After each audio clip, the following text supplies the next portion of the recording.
ಇದೆಲ್ಲ ಒಂದು ಕತೆ ಆದರೆ ಇನ್ನು ಪೂನಾದ ಇನ್ನೊಂದು ಕತೆ. ಫೋಟೋಶೂಟ್ ನೆಪದಲ್ಲಿ ಭಾವಿ ಪತಿಯನ್ನೇ ಕೊಂದ. ಪುಣೆಯ ಲೋಹಗಡ ಕೋಟೆ ಮೇಲಿಂದ ತಳ್ಳಿ ಕೊಲೆ ಮಾಡಿರೋದು. ಕೇತನ್ ಅಗರ್ವಾಲ್ ಅನ್ನುವಂಥ ವ್ಯಕ್ತಿನ ತಳ್ಳಿ ಸಾಯಿಸಿದಾನೆ ಸಿಯಾ ಗೋಯಲ್ ಅನ್ನುವಂಥ ವ್ಯಕ್ತಿ. ಈಗ ಆತನನ್ನು ಪೊಲೀಸರು ಬಂಧಿಸಿದ್ದಾರೆ. ಫೋಟೋ ಶೂಟಿಗೆ ಹೋದಂಥವ್ರು.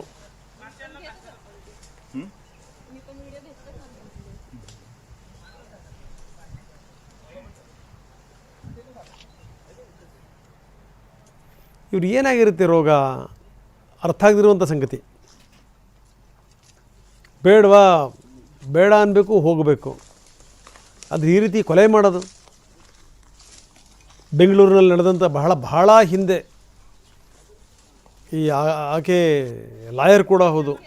ಶುಭ ತನ್ನ ಮದುವೆ ಆಗಬೇಕಾದಂಥ ಹುಡುಗನನ್ನು ಆಕೆ ಕೊಂದ್ಲು ಅನ್ನುವಂಥ ಆರೋಪ ಎದುರಿಸಿದ್ದು. ಭಾಳ ಸಂಚಲನ ಸೃಷ್ಟಿ ಮಾಡಿದಂಥ ಘಟನೆ ಇದು. ಅಂಥ ಘಟನಾವಳಿಗಳು ಮೇಲಿಂದ ಮೇಲೆ ನಡೀತಾನೇ ಇವೆ.